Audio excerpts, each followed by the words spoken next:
Mesdames, Messieurs, chers collègues, bienvenue ici au Collège de France. Vous avez fait l'effort d'affronter les températures.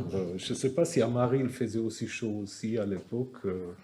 Ça, je ne sais pas, au niveau des études climatologiques, est-ce qu'on sait là combien?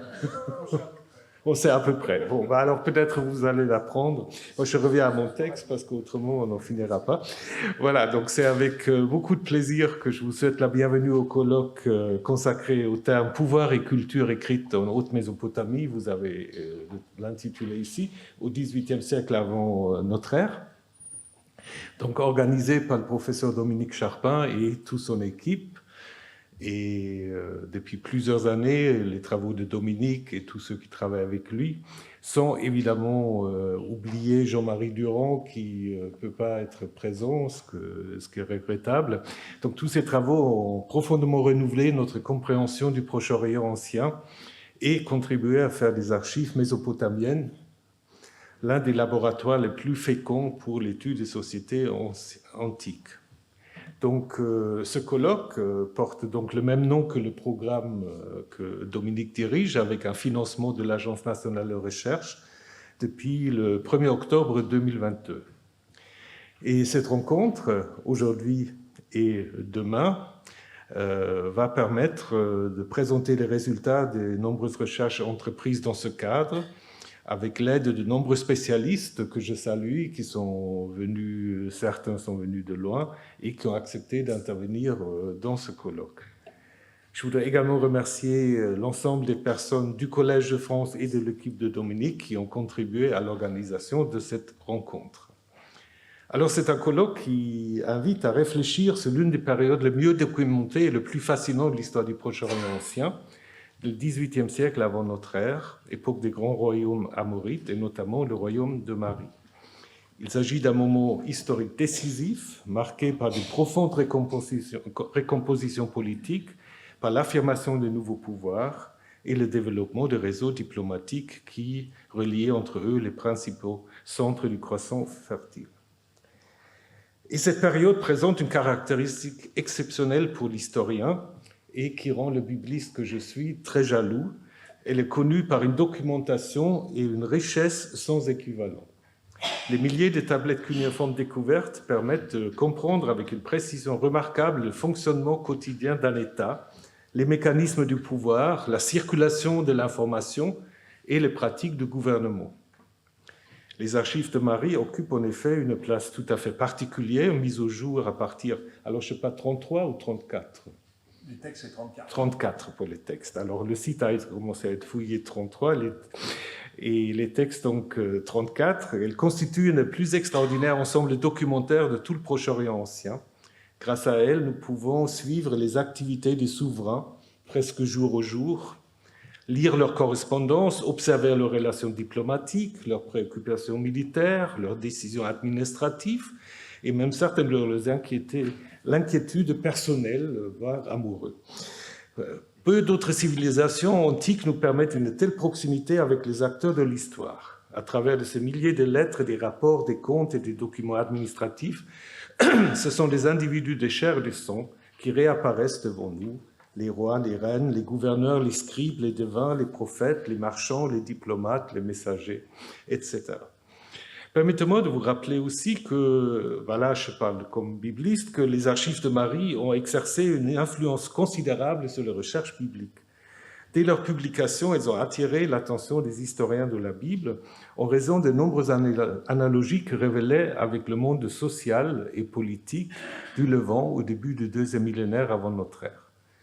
Sans fournir évidemment des possibilités de datation des textes ou des traditions bibliques, ils ont offert un cadre comparatif exceptionnel pour l'étude des structures tribales, des réseaux de parenté, des déplacements de population, des alliances entre groupes, des pratiques diplomatiques ou encore des phénomènes prophétiques.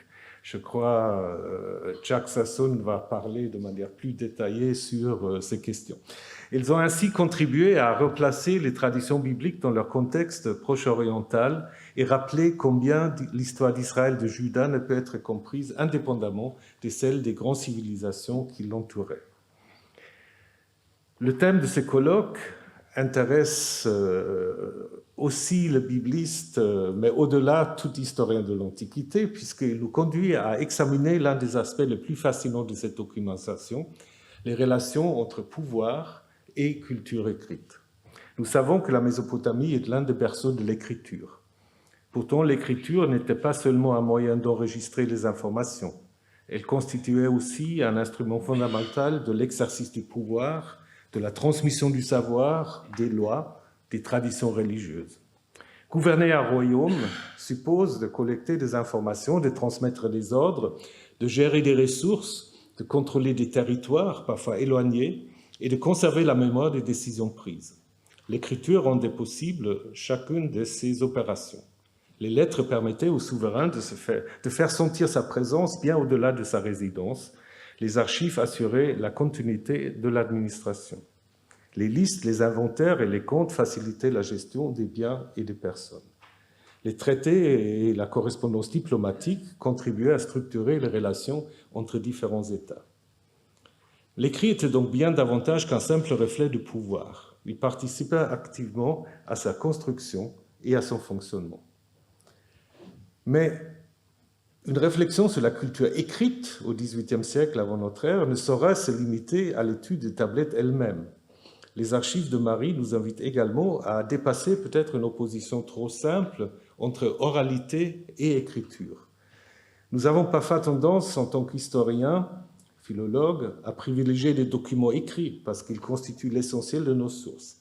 Pourtant, les sociétés que nous étudions demeurent fondamentalement des sociétés de parole.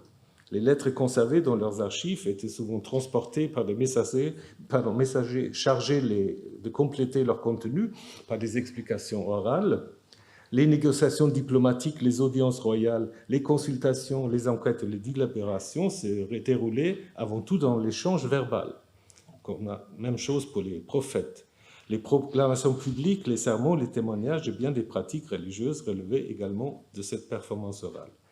Donc les tablettes que nous lisons aujourd'hui grâce au travail de tous les assyriologues ne représentent donc une partie d'un ensemble beaucoup plus vaste de communication et d'interaction. Ils sont des vestiges écrits d'un univers dont une grande part demeurait orale. Les archives de Marie nous rappellent que ce que nous conservons aujourd'hui est avant tout la partie écrite d'un immense continent oral dont nous ne pouvons souvent pas, nous percevons souvent que les traces indirectes. L'écriture apparaît dès lors moins comme un système autonome que comme l'un des éléments d'un réseau complexe où mémoire, paroles et documents écrits se complétaient et se renforçaient mutuellement.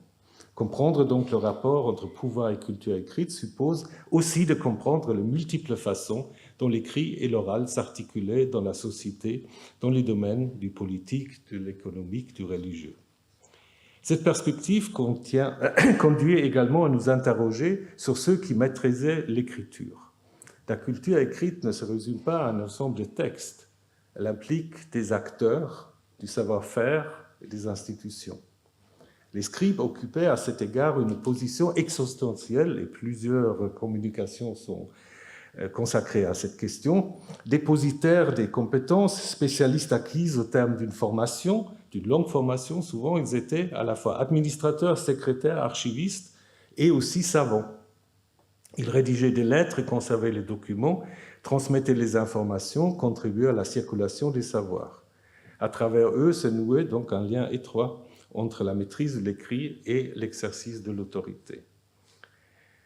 L'étude de ces phénomènes que vous allez explorer aujourd'hui et demain dépasse donc largement le cadre de l'histoire mésopotamienne, puisque les questions qui seront abordées au cours de ce colloque rejoignent les problématiques qui occupent aujourd'hui une place importante dans les sciences humaines et sociales.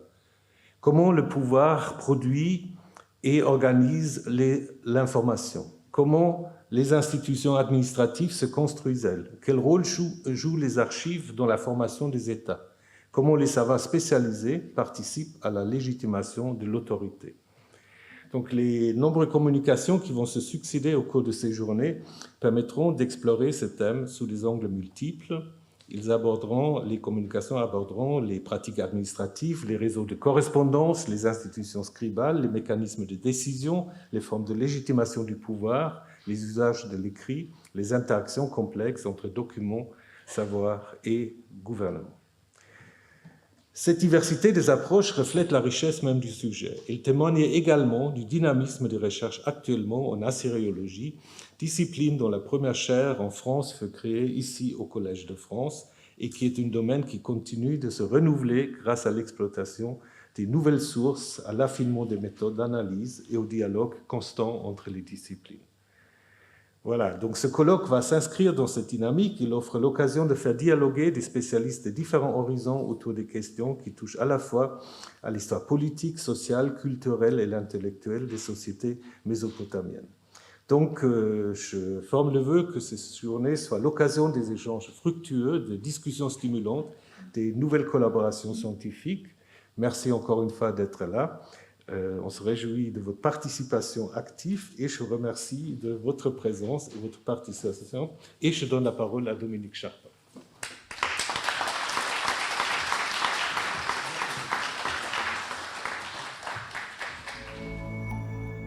Je suis très reconnaissant à Thomas Römer, malgré une journée très chargée, puisqu'il a un conseil d'établissement juste après, d'avoir quand même voulu ouvrir notre colloque. Et je vais poursuivre avec une introduction qui sera relativement longue. On est donc réunis ce matin pour ce colloque qui marque un point fort du projet désigné par l'acronyme PCEHM, Pouvoir et culture écrite en Haute-Mésopotamie au XVIIIe siècle, qui a débuté en octobre 2022 et qui en est donc à sa 4e année. Alors, c'est dans le cadre de ce projet que j'ai organisé, comme je l'avais prévu, mes enseignements au Collège de France ces 3 dernières années. En 2023-24, mon cours avait porté sur droit et vie juridique dans la Haute-Mésopotamie du XVIIIe siècle, tandis que le séminaire était consacré à l'étude de textes juridiques de Marie avec la participation de Sophie Desmarres-Lafont et de ses doctorants. En 2024-25, le séminaire a prolongé celui de l'année précédente, tandis que le cours s'intitulait « La Haute-Mésopotamie au XVIIIe siècle, galerie de portraits », et donc j'ai esquissé le portrait d'un certain nombre de dignitaires du royaume de Marie à l'époque de Zimrilim. Et puis cette année, 2025-26, le cours a prolongé celui de l'année dernière, mais en faisant le tour des capitales, en étroit contact avec Marie, depuis Hazor au sud-ouest jusqu'à Ekalatum au nord-est. Et comme vous le savez, tous ces cours sont enregistrés et les vidéos sont disponibles sur le site du Collège de France, relayés par la plateforme YouTube. En comptant les colloques que j'ai organisés, YouTube a comptabilisé 190 vidéos qui sont disponibles depuis 2014. Et donc, faites-en usage sans modération et faites-le aussi savoir autour de vous, parce que régulièrement, quand j'en parle, j'ai des gens qui tombent des nues en disant « Ah bon ?» Je dis « Ben oui, depuis 2012, le Collège de France a été pionnier en la matière et c'est une forme d'accès gratuit au savoir qu'il faut absolument faire connaître, non seulement pour la séiologie, mais pour toutes les disciplines qui sont enseignées dans cette maison. » Alors, par ailleurs, les membres du projet PCEHM ont déjà contribué à 3 événements. Il y a eu d'abord le colloque de mai 2023, ici même au Collège de France, qui célébrait 150 ans d'études des archives paléo-babyloniennes. Pas moins de 8 communications concernaient la Haute-Mésopotamie, et Antoine Jacquet et moi-même sont très heureux donc de présenter le volume où sont édités les actes de ce colloque. La version imprimée est parue il y a 2 mois, le 20 avril, et la version numérique gratuite vient d'être mise en ligne. Donc, vous pouvez regarder sur le site de la CEPOA et vous cliquez, vous avez la totalité de l'ouvrage sur votre ordinateur. Là encore, à faire savoir. le Collège de France s'inscrit dans le mouvement de la science ouverte, et donc c'est par des actions de ce genre, et grâce au soutien d'ailleurs financier du Collège de France, qu'on a pu le faire. Deuxièmement, il y a eu en décembre 2023 le colloque de Marimont qui célébrait les 90 ans du début des fouilles de Marie, hôtel Hariri, à l'initiative de Laurent Colonna d'Istria et d'autres collègues, et on a 7 communications qui ont été données dans ce cadre par des membres du projet PCE-HM, et les actes sont en cours d'édition.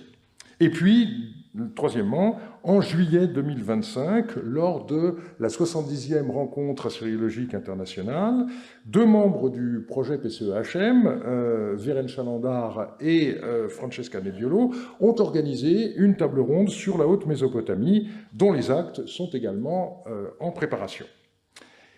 Le colloque qui a lieu aujourd'hui et demain marque en quelque sorte le point d'orgue du projet PCE-HM. Alors une fois que j'ai écrit ça, je me suis dit, dans le fond, quelle est la définition exacte du point d'orgue? Alors voilà ce que j'ai trouvé comme définition. Dans la langue française, le terme point d'orgue symbolise l'apothéose d'un événement, un moment clé où tout semble suspendu avant la grande conclusion. D'ailleurs, on confond parfois cette expression avec summum ou point culminant, alors qu'en réalité, le point d'orgue est davantage une pause dramatique qu'un feu d'artifice final. J'ai trouvé que ça allait assez bien. En effet, notre programme PCE-HM n'est pas encore fini. Nous l'avons prolongé jusqu'en juin 2027, mais je pense qu'il est temps de faire le point sur les progrès de nos connaissances relatives à la Haute-Mésopotamie du XVIIIe siècle, et c'est pour cela donc que nous sommes réunis pour ces 2 jours. Et dans mon introduction, je voudrais commencer par rappeler brièvement les objectifs du projet.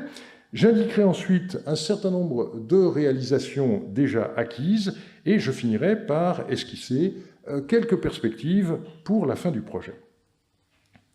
Donc, rappel des objectifs, nous sommes partis d'un constat: le début du 2e millénaire se caractérise en Mésopotamie par ce qu'on a appelé une révolution de l'écrit.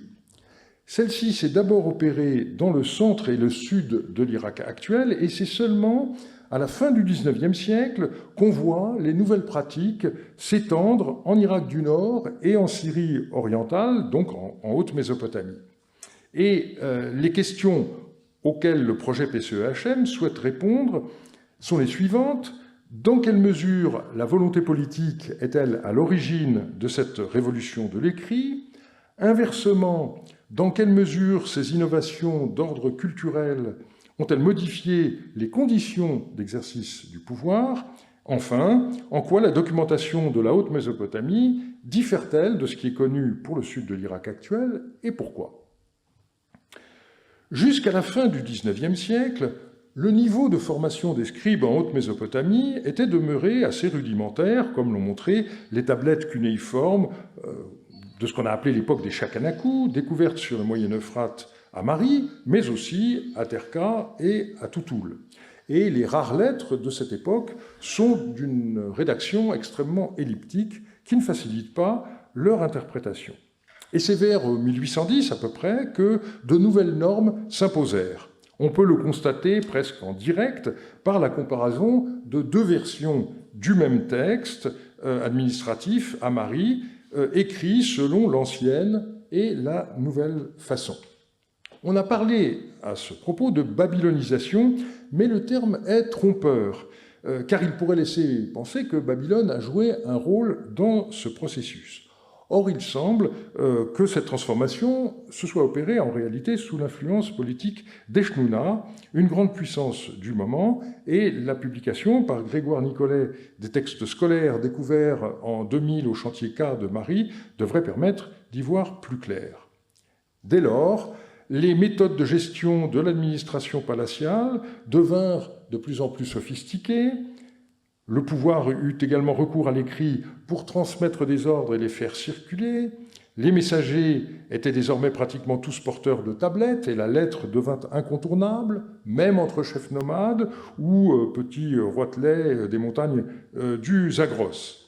Les alliances, jusqu'alors conclues en réunion, purent se nouer à distance, chaque roi faisant porter à son homologue le texte écrit du serment qu'il souhaitait lui voir prêter, et les négociations portaient sur le détail des clauses et de leur formulation. En outre, les souverains légitimèrent leur pouvoir en recourant à l'écrit par le biais d'inscriptions royales qui ne se limitèrent plus à de brèves dédicaces. Le roi se faisait soumettre plusieurs versions du texte aggravé sur le support de l'inscription et choisissait celle qui lui convenait le mieux. Ce processus a conduit à un développement considérable de l'écrit dans tous les domaines, et cela explique pourquoi les archéologues ont exhumé, pour le seul XVIIIe siècle, des milliers de tablettes en Haute-Mésopotamie. Le hasard ayant joué évidemment un certain rôle dans ces découvertes. La plus célèbre demeure la première, à Tel Hariri, sur le Moyen-Euphrate syrien, entre 1934 et 1938, avec le lot qui reste le plus abondant, puisque les archives royales de Marie comptent environ 20 000 tablettes et fragments, dont plus de la moitié actuellement publiés, exactement 9 600 textes, mais un texte, ça veut dire parfois 5 numéros d'inventaire, donc ça fait plus que 9650 numéros. Et puis les fouilleurs ont mis au jour des archives dans de nombreux autres sites, comme à Chagar-Bazar, l'antique Ashnakoum, à Shemshara, l'antique Shushara, à Tel Ashara Terka, à Tel Rima Katara, à Tel Bia Toutoul, à Tel Leilan, Shubatenlil, Cherna, et récemment à Tel Taban. Et le total des textes, non pas découverts, mais publiés, se situe à 2000. Et ces documents couvrent, pour l'essentiel, une période de moins d'un siècle, entre environ 1810 et 1728 avant notre ère.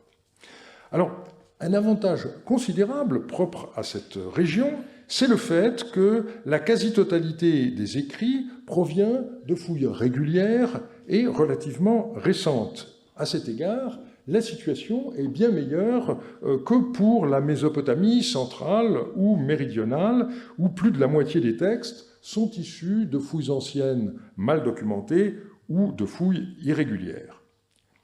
De plus, la majorité des écrits de Haute-Mésopotamie documentent directement les activités sociales, économiques et politiques des palais où ils ont été retrouvés.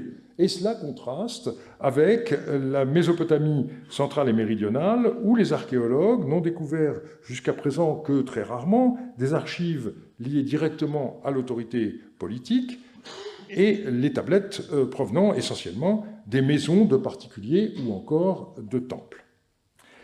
Ces textes de Haute-Mésopotamie constituent donc une source historique très riche pour analyser les phénomènes de diffusion de la culture écrite à l'échelle des aires d'influence des pouvoirs locaux et régionaux. Les spécialistes les ont jusqu'à présent étudiés avant tout pour les informations qu'ils livrent, et il faut désormais les examiner en tant que tels, c'est-à-dire des dispositifs ayant permis aux rois et à leurs représentants d'exercer le pouvoir de manière plus efficace en supprimant, si l'on peut dire, l'obstacle de l'espace. On assiste à une véritable révolution dans la transmission de l'information comparable plus ou moins à celle du télégraphe au milieu du XIXe siècle ou encore à l'Internet à la fin du XXe. Et c'est à certains aspects de ce questionnement que les 21 communications réparties entre aujourd'hui et demain tenteront de répondre. Je voudrais poursuivre cette introduction en mentionnant quelques-unes des réalisations qui ont déjà été effectuées dans le cadre de notre projet, et vous pourrez les retrouver plus en détail sur le carnet de recherche hypothèse qui est tenu à jour avec beaucoup de constance par Vérène Chalandard. Tout d'abord, nous avions insisté dans le projet soumis à l'ANR sur la nécessité de donner un meilleur accès à l'énorme documentation déjà publiée, mais de façon très dispersée. La base de données Archibab devait être l'outil essentiel à cet effet. 2 étapes ont été franchies tant en ce qui concerne le fonctionnement du site que son contenu. Il faut le reconnaître, en 2022, la base Archibab accessible sur la toile était vieillissante. Elle avait débuté en janvier 2010, ses possibilités avaient été étendues peu à peu, mais vu les progrès très rapides dans ce domaine, il est devenu de plus en plus clair qu'une simple amélioration de l'existant, à laquelle nous avions fait allusion dans le programme déposé à l'ANR que j'ai relu à l'occasion de cette introduction, une simple amélioration de l'existant ne pouvait pas suffire. Et c'est ce qu'a compris Christian Gaubert dès qu'il a rejoint l'UMR 71-92 en avril 2022, si je ne m'abuse, et donc épaulé par Antoine Jacquet, il a conçu un site web entièrement nouveau avec les outils open source aujourd'hui disponibles. Et ce nouveau site a été mis en ligne en janvier 2025. Voilà un an et demi que toute la communauté peut tirer profit de ces très riches fonctionnalités, dont certaines n'ont pas d'équivalent en assyriologie. Je pense en particulier à l'absence de limite dans les recherches multicritères.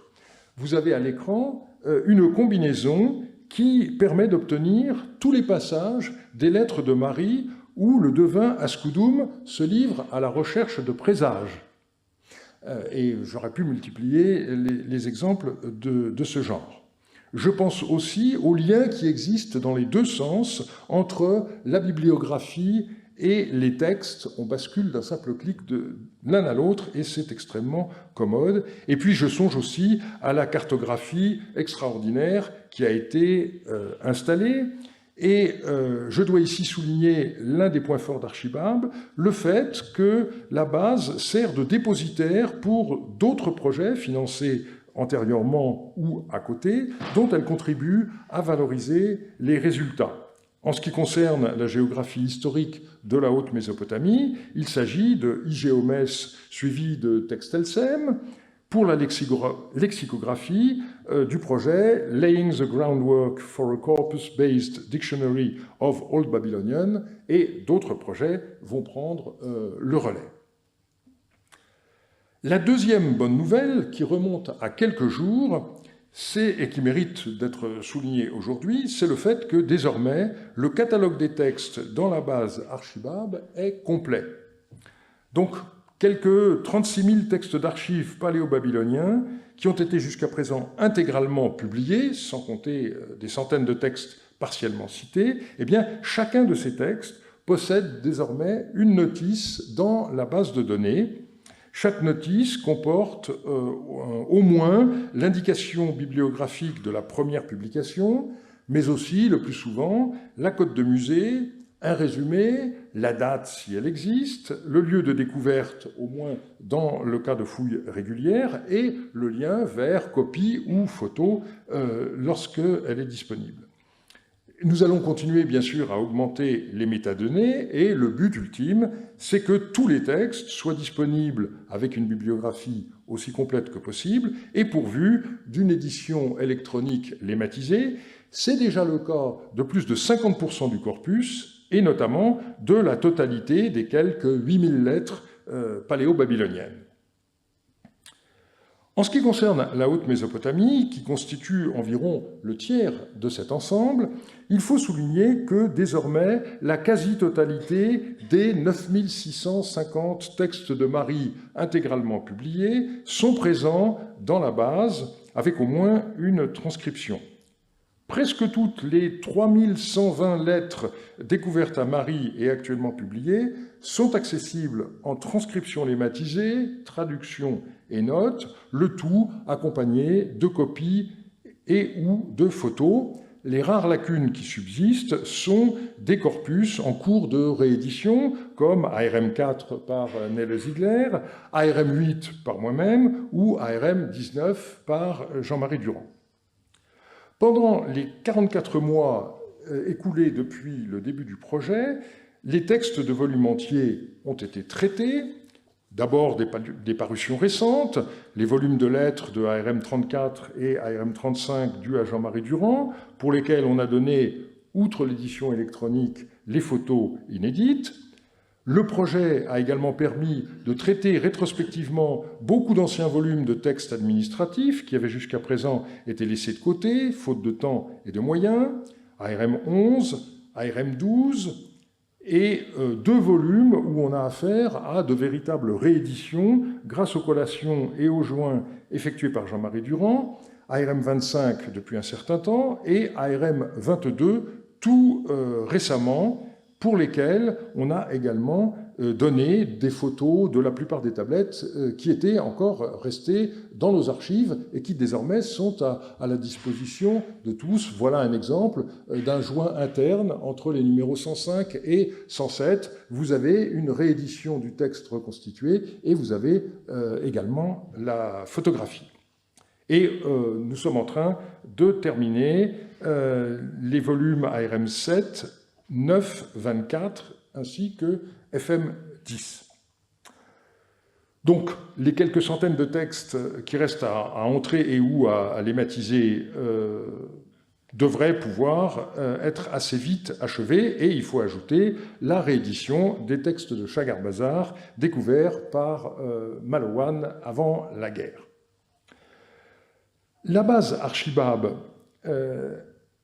a été une aide considérable dans les recherches menées depuis octobre 2022, et je voudrais maintenant rapidement citer les publications qui sont déjà issues de nos travaux. Donc des livres, des contributions à des ouvrages collectifs, articles de revue ou encore des notes brèves. Les 2 principales publications de textes parues à ce jour sont ARM 34 et 35, 2 volumes dus à Jean-Marie Durand, publiés en 2023 et 2024, et qui totalisent pas moins de 424 lettres. Et on y trouve notamment des dizaines de lettres écrites par des chefs nomades, ce que le titre des ouvrages ne permet malheureusement pas de supposer. Il s'agit d'abord de chefs yaminites hostiles à Zimrilim au début de son règne, comme Khardoum, Samsi-Adou ou Soumoudabi, mais aussi de rois de la génération suivante, comme Yasmaradout, Sourahamou, Yardunlim ou Yarimlim. Il s'agit aussi de responsables appartenant, comme Zimrilim, à la tribu des Simalites, tels que Ashmat ou Khali Khadoun. Les richesses de ces livres commencent tout juste à être exploitées, comme nous aurons l'occasion de le voir aujourd'hui et demain. Des membres du projet PCEHM ont contribué ou même organisé des ouvrages collectifs portant sur des domaines variés. 3 sont parus. En ce qui concerne la géographie historique, on note avant tout le volume BBVO 30, édité par Adélaïde Otto et Nele Ziegler, avec 4 contributions de membres du projet. L'une d'elles, vous le savez, pour la plupart, contient une découverte fondamentale, l'identification par les éditrices du volume de l'antique capitale des Kalatoum avec l'hôtel Rouwaish à une quinzaine de kilomètres au nord d'Achour, sur la rive droite du Tigre. Et puis on note également la réédition des itinéraires qui parcouraient la Haute-Mésopotamie avec la mise en évidence de nouvelles routes. Le point sur les archives de Haute-Mésopotamie a été fait dans Archibab 6, dont j'ai parlé tout à l'heure. 9 contributions concernent entièrement ou partiellement la Haute-Mésopotamie. Et puis, dans le domaine de la chronologie, il s'agit du livre édité par Werner Nahm et Michael Roth, qui vient de paraître, et on y trouve 2 études de Nele Ziegler et Denis Lacambre. Et vous aurez vu que pour chacun de ces ouvrages, j'ai marqué en bleu le lien qui permet d'avoir accès gratuitement à leur contenu. 2 autres volumes sont encore en cours de publication, je l'ai déjà mentionné, les actes du colloque de Marimont de décembre 2023 et ceux de la table ronde de Prague de juillet 2025. Par ailleurs, une quinzaine d'études ont été publiées dans des revues ou différents ouvrages collectifs. J'en ai mis la liste à l'écran, vous pourrez revoir la vidéo de ma communication si vous voulez regarder le détail. Et puis, il ne faut pas oublier non plus la série de notes brèves, donc on a intitulé En marge de PCEHM.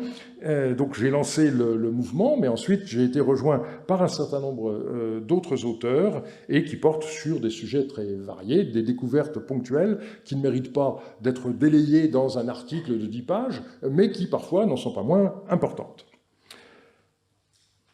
Et puis, il faut, pour finir, mentionner une dizaine de contributions encore sous presse, sans compter les colloques et tables rondes que j'ai mentionnés tout à l'heure, et ma liste n'est sans doute pas complète. Je pourrais aussi citer les nombreuses conférences ou communications qui ont été données dans des cadres divers par des membres du projet, mais je ne prendrai pas le risque de vous lasser en faisant la liste. Je crois que, toute fausse modestie mise à part, le bilan des réalisations peut être considéré comme vraiment satisfaisant. Et pourtant, en dépit des nombreux résultats déjà atteints et publiés, il reste encore beaucoup à faire. Alors, je ne vais pas prendre l'image de se retrousser les manches parce que un certain nombre d'entre vous font comme moi, avec la chaleur d'aujourd'hui, ont opté pour la chemisette, mais l'image vaut tout de même. Et donc, je voudrais commencer par vous présenter un certain nombre de transformations en cours sur la base Archibab, avant de passer aux publications en préparation. Du côté de la base Archibab, 2 progrès considérables ont été effectués récemment, qui seront bientôt rendus publics. Jusqu'à présent, le système de recherche reposait sur la lemmatisation de noms propres ou de mots. Eh bien, désormais, on va pouvoir travailler sur des items encore plus petits, les unités primaires dans la notation des textes, à savoir les signes cunéiformes. Quand on a commencé en 2008, vu la masse des textes qu'on devait avoir, imaginer ça était quelque chose de très difficile, en raison même des limites des programmes de l'époque et des possibilités de calcul des ordinateurs auxquels nous avions recours. Désormais, c'est possible. Il a fallu un long et patient travail de normalisation des transcriptions déjà existantes, qui a été effectué avec beaucoup de mérite par Antoine Jacquet, et ainsi on va pouvoir retrouver plus facilement les signes cunéiformes eux-mêmes à l'aide de listes établies par Christian Gaubert. Et cette approche, évidemment, elle a un bénéfice pédagogique immédiat. Les transcriptions en caractère latin peuvent être instantanément transformées en cunéiforme.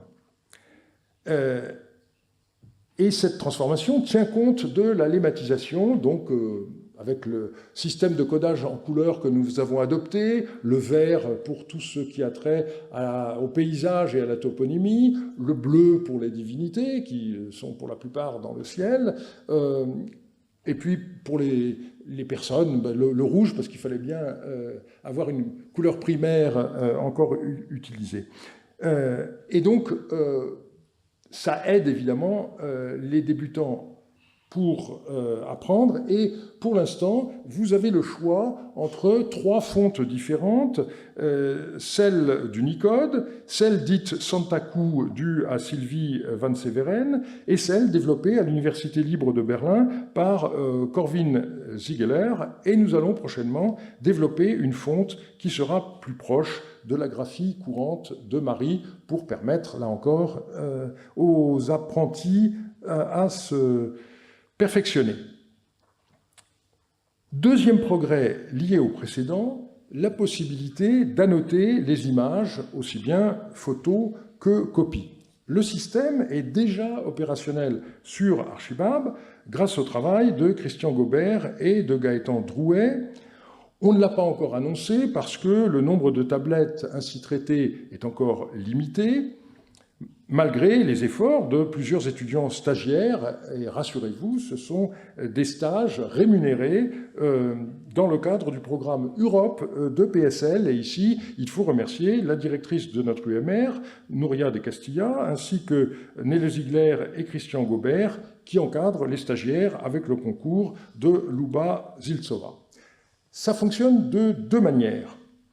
On peut d'abord partir de la photo et on survole un signe, à ce moment-là, eh bien, le système vous indique la valeur de base du signe, ici Dour, le numéro de Borger, ici 178, et puis la valeur contextuelle du signe, ici tour 2, dans la séquence I tour 2, As 2, Dou.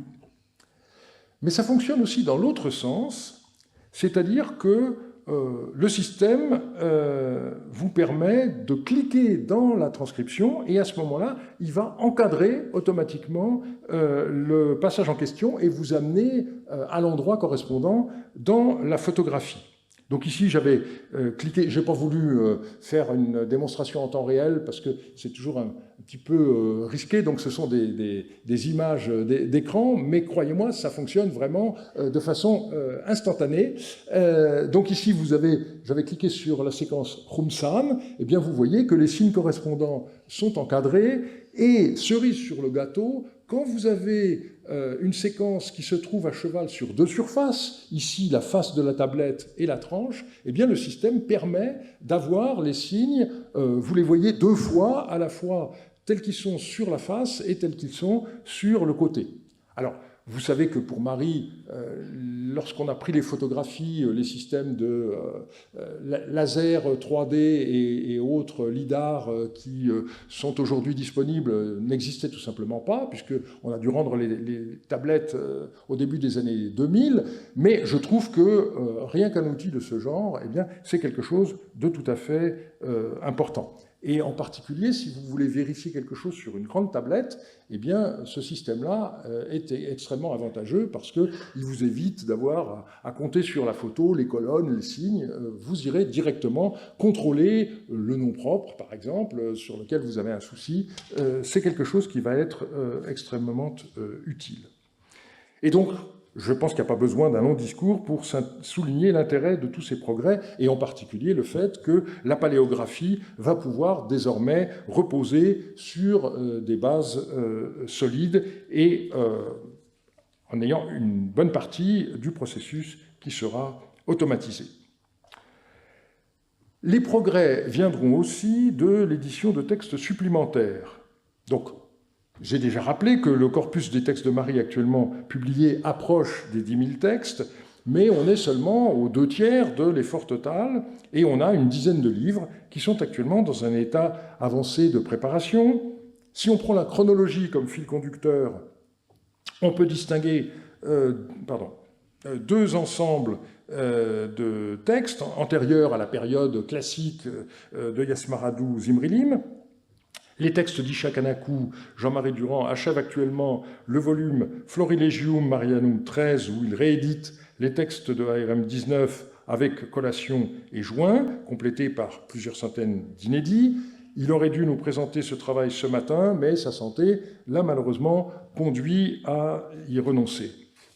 De mon côté, je prépare la publication d'environ 300 textes de l'époque de Yardonim et Soumuyamam qui ont été découverts par Parot entre 1964 et 1966. Du point de vue des genres de textes, on peut distinguer trois groupes. D'abord, les lettres, pour lesquelles on relève notamment l'édition de la correspondance d'Ishme Dagan par Nele Ziegler, collation et joint pour les textes déjà publiés et publication de nombreux inédits. L'édition des lettres d'Itourazdou et de quelques autres correspondants écrites depuis Narour ou au sujet de Narour par Michael Guichard. Et puis, je dois également publier une synthèse sur la correspondance qui comporte l'édition de diverses lettres, notamment celle du secrétaire de Zimrilim. Pour les textes administratifs, on a l'édition de nouveaux textes de Chagar Bazar par Denis Lacambre, la publication de documents comptables sur la viande par Lionel Marty. Vous voyez qu'à chaque fois, je pointe mon regard vers les différents auteurs qui travaillent dur pour nous offrir ces ouvrages sur lesquels ils travaillent. Et puis l'étude d'un lot de textes inédits sur le rendement des tisseuses par Grégory Chambon. Et là, il y a encore d'autres travaux, mais je ne peux pas être complètement exhaustif. Et puis, pour les textes juridiques, j'essaye de terminer un volume sur Yarimadou qui comprendra à la fois texte juridique et lettres d'une manière qui est un peu nouvelle. Et puis, il y aura un deuxième volume avec la réédition de nombreux textes de ARM 8 et la publication d'une centaine d'inédits. Pour terminer cette introduction, je voudrais élargir la focale de deux manières, d'un point de vue institutionnel et d'un point de vue scientifique. Le premier point que je voudrais souligner, c'est l'utilité de la recherche sur projet. Tous ces résultats n'auraient pas pu être obtenus sans le financement que nous avons reçu de l'Agence nationale de la recherche et qui a été réparti entre deux partenaires, l'UMR 7192 Proclac et l'UMR 8210 Anima. Mais j'ajouterai aussitôt deux compléments. Le premier tient à la place dans la recherche des unités mixtes de recherche qui associent différents établissements et, en l'occurrence, bien des choses n'auraient pas été possibles si, outre le financement de l'ANR, nous n'avions pas bénéficié du soutien permanent du Collège de France et si le CNRS n'avait pas attribué à l'UMR 7192 Proclac un poste d'ingénieur de recherche. Le second point, de manière plus générale, c'est celui de l'équilibre à trouver entre recherche sur projet et nombre de postes fixes qui n'est clairement pas atteint actuellement. Le nombre de postes pérennes, en particulier, est nettement insuffisant. Et en ce qui concerne notre domaine, non seulement ce chiffre n'augmente pas, mais pire encore, on est bien loin d'avoir le simple remplacement des départs à la retraite. Et je souhaitais rappeler ce fait ce matin. Des jeunes ont été formés, un vivier existe, il ne manque que des postes pour que la relève soit assurée. Passant à un point de vue scientifique, je voudrais souligner que la première moitié du deuxième millénaire a été un moment crucial dans l'histoire de la civilisation mésopotamienne. C'est ce qu'a indiqué René Labatte dans sa leçon inaugurale au Collège de France, prononcée le 23 mai 1952. Il avouait « Nous avons été longtemps victimes d'une illusion, en supposant que l'apogée de la civilisation assyro-babylonienne se situait à l'époque glorieuse des Sargonides.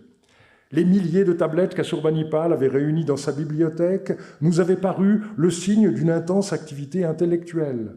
Elles ne sont en fait que littérature de copistes et de compilateurs, tout comme l'apparent éclat de la cour de Ninive n'était qu'un faste trompeur de bas empire. La période créatrice, l'âge d'or de la culture sémitique en Mésopotamie, nous savons aujourd'hui qu'il nous les faut chercher beaucoup plus haut dans le temps, à l'époque précisément où, à côté de la Babylonie de Hammurabi, viennent de nous être révélés la puissance politique et le rayonnement de Mari, d'Eshnouna et de la Syrie de Samsi Haddou. Il est important de réécouter ce texte 74 ans plus tard. On y sent le choc éprouvé par son auteur à la suite des découvertes qui venaient d'être effectuées en Haute-Mésopotamie et qui datent de la première moitié du deuxième millénaire. Et les découvertes n'ont pas cessé depuis. Lundi, Jack Sasson relayait l'annonce de la découverte d'une vingtaine de tablettes paléo-babyloniennes et d'une centaine de scellements lors de la dernière campagne de fouilles à Kuburstan, l'antique ville de Kabra. Il s'est manifestement passé quelque chose de particulier au début du deuxième millénaire. Et malheureusement, la majorité des assyriologues ne s'en rendent toujours pas compte. La lucidité de Labatte n'a guère fait d'émule. Simo Parpola et ses épigones se sont intéressés à l'époque néo-assyrienne et à ce qui a suivi, mais pratiquement jamais à ce qui a précédé. Il faut avouer que l'autorité de l'équipe du dictionnaire de Chicago n'a pas été étrangère à l'erreur de perspective que Labatte dénonçait et qui persiste de nos jours. Et je citerai ce que Léo Oppenheim avait écrit en 1968 dans son obituaire de Benno Landsberger. Bien qu'il ait toujours été à la pointe des connaissances en assyriologie, Il suffit de se référer à ses travaux sur les sources en paléo-assyrien ou en paléo-babylonien. Il était pleinement conscient de l'importance fondamentale pour notre discipline des textes de Kuyunjik, qu'il n'a cessé de mettre en avant pour contrer les tendances centrifuges qui menaçaient le domaine. L'importance de la bibliothèque de Ninive est incontestable dans le rôle qu'elle a tenu dans le déchiffrement du cunéiforme et de la langue akkadienne, et nous l'avons souligné l'an passé avec le colloque et l'exposition consacrée au père, et j'indique au passage que les actes de ce colloque paraîtront cet automne dans le tome 120 de la revue d'Assyriologie. Cette bibliothèque est aussi l'endroit où on a retrouvé les manuscrits les plus nombreux pour reconstituer la littérature akkadienne, mais je dirais que la place qu'elle a tenue dans l'histoire des découvertes a faussé bien des perspectives. C'est ainsi qu'une certaine conception de la langue akkadienne s'est créée par rapport à laquelle les textes de Mari ou d'Eshlouna ont été qualifiés dans le CAD bien souvent comme périphériques. Et je me rappelle avoir parlé jadis avec Erika Reiner de la langue de Mari, elle refusait de la considérer comme du véritable akkadien. On doit à la vérité de dire que Wilfred Lambert a été plus clairvoyant sur ce point. Il avait compris que l'arrivée des Amorites a en quelque sorte libéré la Mésopotamie du carcan sumérien qui pesait jusqu'alors sur son développement intellectuel. Et c'est effectivement dans la première moitié du deuxième millénaire que se situe le fleuruit de la littérature akkadienne. L'épopée de Gilgamesh, que nous admirons tant, est certes connue avant tout par les copies présentes dans la bibliothèque d'Assurbanipal à Ninive, plus récemment dans celle du temple de Shamash à Sippar, d'époque néo-babylonienne, mais cette épopée a été écrite à l'époque paléo-babylonienne, et c'est le hasard qui fait que nous n'avons plus que quelques lambeaux de cette première version. Le développement de la correspondance étudiée récemment par Marine Béranger montre également cette vitalité. Et faut-il enfin rappeler que c'est une lettre de Marie qui a permis à Néleu-Ziegler de résoudre le dilemme posé par le début de l'épopée d'Atra-Hasis. Nos collègues assyriologues et plus largement antiquisants doivent prendre conscience de l'importance cruciale des premiers siècles du deuxième millénaire. Et cela risque d'être de plus en plus difficile, car les recrutements ces dernières années, et pas seulement en France, privilégient le premier millénaire, et notamment par ce que je décrirais comme un effet mécanique. Dans bien des comités de recrutement, le poids des antiquisants classiques, auquel s'additionne parfois celui des biblistes, contribue à cette tendance. Mais cela me semble regrettable. Le concept de Achsenzeit, âge pivot plutôt que période axiale, comme on traduit généralement, du philosophe Karl Jaspers a connu plus qu'un certain succès, un succès certain. Mais le début du deuxième millénaire, plus de 10 siècles auparavant, est aussi un moment crucial dans le développement de l'humanité. Je pense que les contributions qui vont suivre vont montrer cela. Elles sont dues à des membres du projet, mais aussi à d'autres collègues, parfois venus de loin, qui vont contribuer à enrichir nos perspectives. Je leur suis personnellement reconnaissant d'avoir accepté notre invitation. Et bien entendu, je ne peux pas terminer sans remercier toutes celles et ceux qui, au Collège de France, ont aidé à la préparation de cet événement et que je préfère ne pas nommer de peur d'oublier quelqu'un. J'ajoute que le colloque a bénéficié d'un financement de la Fondation du Collège de France, à qui va une fois de plus toute notre reconnaissance. Et pour finir cette longue introduction, je vous remercie de votre attention.